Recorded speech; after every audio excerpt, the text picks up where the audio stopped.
Salutations, Utopians. Hope all is well in your world.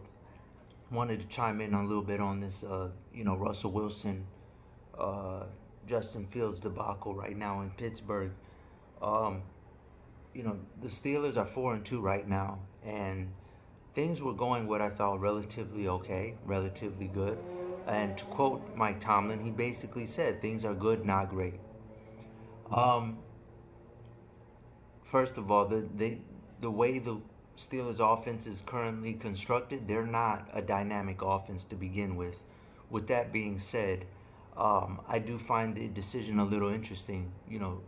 First 3 games or so, people were questioning whether the Bears made the right choice even drafting Caleb Williams. Now, the last 2 weeks, they've had a favorable schedule, starting with when they played against the Rams at home, who had a depleted defense, riddled, marred by injuries, not only on defense but on offense, both sides of the ball for that matter. And people were questioning whether they made the right choice. Now, last week, the Pittsburgh Steelers played against the Chicago Bears, and the Pittsburgh Steelers played against the Las Vegas Raiders, and people were saying, they need to run the table up on them. They need to win convincingly. They did end up winning in double digits. However, it was a little bit turbulent, and it wasn't the smoothest. People wanted to see some kind of run-up, I assume, and hence what the decision was. But when you look deeper into this matter, Trent Thompson, former secondary player of the Steelers last year, had 22 tackles, 1 pick in 6 games, started 1. They released him. I feel like the Steelers were trying to make a little bit of a statement. I understand they got a 6th-round pick also waiting in the cut, but those type of decisions are normally made when you're trying to rattle the cage a little bit in the psyche. You can never have too many people in the secondary, just on defense alone. And to get rid of a guy who has, considerable experience, that kind of raises a red flag where Tomlin feels like maybe the team overall is being listless. When he said things are good, not great, he was referencing the entire team, which kind of falls within that line of what I'm saying. But, they're also dealing with a new offensive coordinator. I just feel like, honestly, I'm watching games right now in the NFL. We're seeing quarterbacks sub out mid-game. I remember watching Tennessee, I think it was on a Monday night, against the Dolphins, and they claim Will Levis had a neck injury, but I honestly think he was playing so bad, they were like, just take a break. And now we're getting to a level now where coaches are subbing players out mid-game. You're literally almost getting to college football where you have the dual option quarterbacks now. Running horseshoe offense, and then subbing out the other quarterback to throw pocket passes. And it's the way these quarterbacks cost, you really can't afford to make a mistake and invest the way that these when you look, Lawrence, Goff, Dak, guys getting re-signed. Yeah, Goff looked pretty good, but he also single-handedly cost them in Tampa, if I'm judging by an excellence barometer. Baker got re-signed. He's had a few bad games. Last week, he had put some in the defender's hands, but they ended up winning by a considerable margin, rallying crazy. But it's this Russell Wilson thing. It's great for headlines. The Steelers, I think Tomlin, it's not necessarily that he's better fitted to be the quarterback. I think that he knows the ceiling of this offense now. They got 2 solid running backs. I think Jalen Warren was announced he's going to be returning.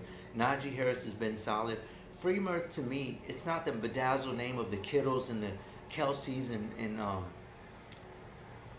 what are some of these other upper echelon tight ends who have a notable household, and Mark Andrews. They're not of that caliber. However, he's just been performing on a week-to-week basis. He makes plays when you need it. And he got a contract extension before the year. And I'll say Freemuth is entering his prime. He's with that Schultz and with the Texans. He's in that discussion. Will Collie, I'm thinking the tight end from the Colts. Also, let's talk about McBride from the Arizona Cardinals. they're emerging on the scene as household tight ends. Um, Hunter Henry is starting to look like a good free agent signing. He's still in his mid 20s. So, you know, they got an offense. In the playoffs, it shifts from being vertical. Vertical wins you games in the regular season, but the old school put the ball in the running back's hands is always going to be the staple in playoff football. And so they pretty much are what they're going to be. And so they're in the situation where if we're going to have a quarterback, I'd rather have the guy who won 2 Super Bowls. But again, it falls into, who do you think Russell Wilson is? Do you think he's underrated? That, you know, Pete Carroll, Beast Mode, their defense carried him? Or do you think he didn't get enough credit? Don't forget, he had Percy Harvin. He had Doug Baldwin. He had Golden Tate. We seen what Golden Tate did when he broke away and went over to Detroit with Matthew Stafford, who I tell everyone, now I'm not here to, it's not debatable. He's a top 10 quarterback. And so he broke the record for most receptions in a 5-year window. Now, granted, we can say, oh, well, he had Megatron, who's a top 3 wideout all time, at least in my book, but with no running game. But guess what? Seattle had an all-time great running back in beast mode. I mean, a couple years, like many years in a row, he was at least top 3 in broken tackles. And, you know, so it kind of evens it out. Golden Tate went on and did phenomenal things and even hit records, which many people have hit records with Matthew Stafford. Mega, as I alluded to earlier, Puka Nacua, Cooper Kupp.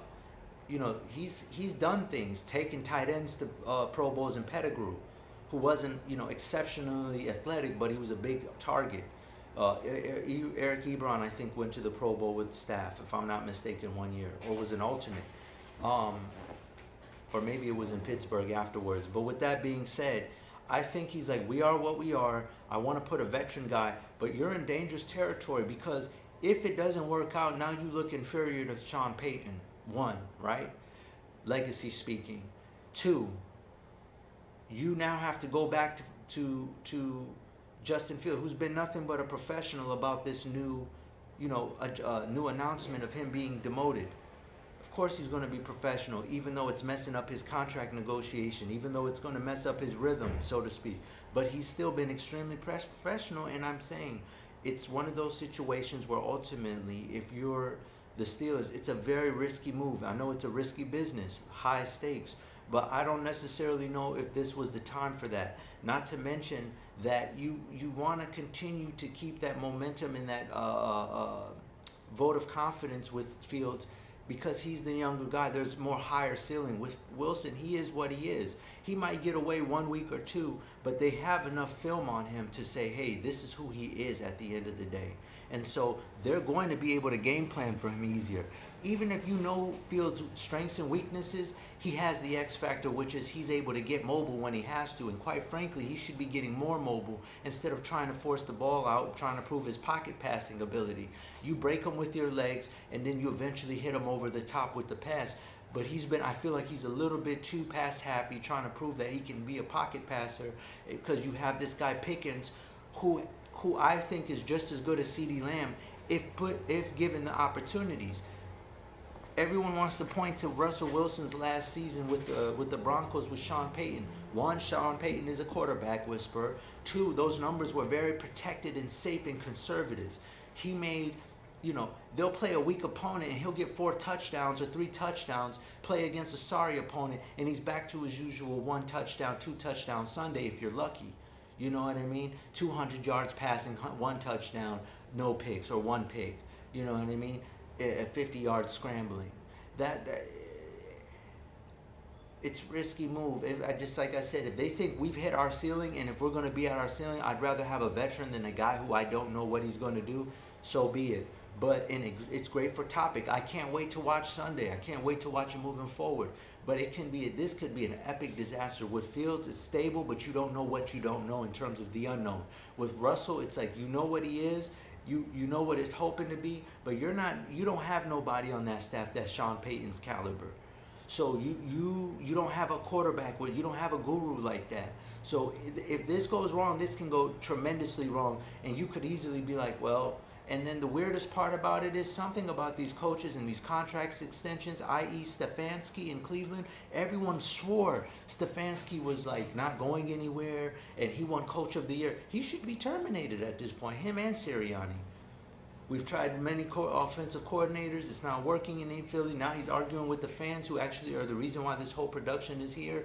He should be gone. Stefanski should be gone. You give coaches votes of confidence, and next thing you know, they're tripping out on you. They're malfunctioning, and so that's kind of what's going on here, where it's like you got your contract extension to make it the big 2-0 20-year anniversary of being a Steelers head coach, but it's like this decision could easily be like, this guy, that was a bad choice. And the franchise is going to just wait it out, but you're going to really be hostage for 20 seasons?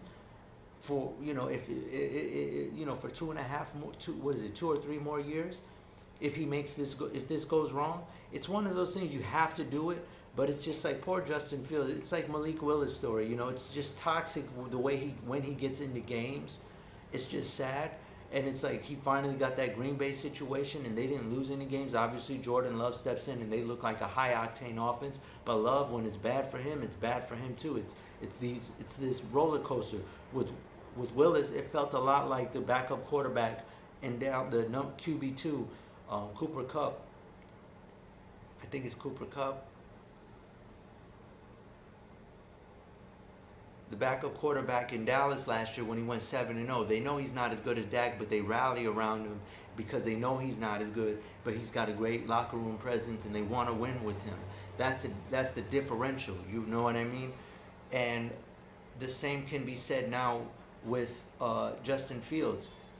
Everyone knows that he's had a difficult journey, and that kind of changes the spirit of the team, and they rally around him a little bit more. With Russell, it's like, we heard what happened in Denver, and the only reason why things got back when Sean Payton came in there and said, I'm the big wig now, you're gonna get back ingratiating with the fans and the people. You got a little bit too prima donna diva coming from Seattle, and you were never like that to begin with. So it's going to be tricky right now what's going on in Pittsburgh, and I can't wait. This is box office right here. You have to do it just because, just to shut the critics up, but you also could lose your locker room for good, even though he has built quite the resume. The rumblings that he's washed, Mike Tomlin, that is going to be Mike Tomlin and Russell Wilson, that is going to get loud, because now you're pinned up against Pete Carroll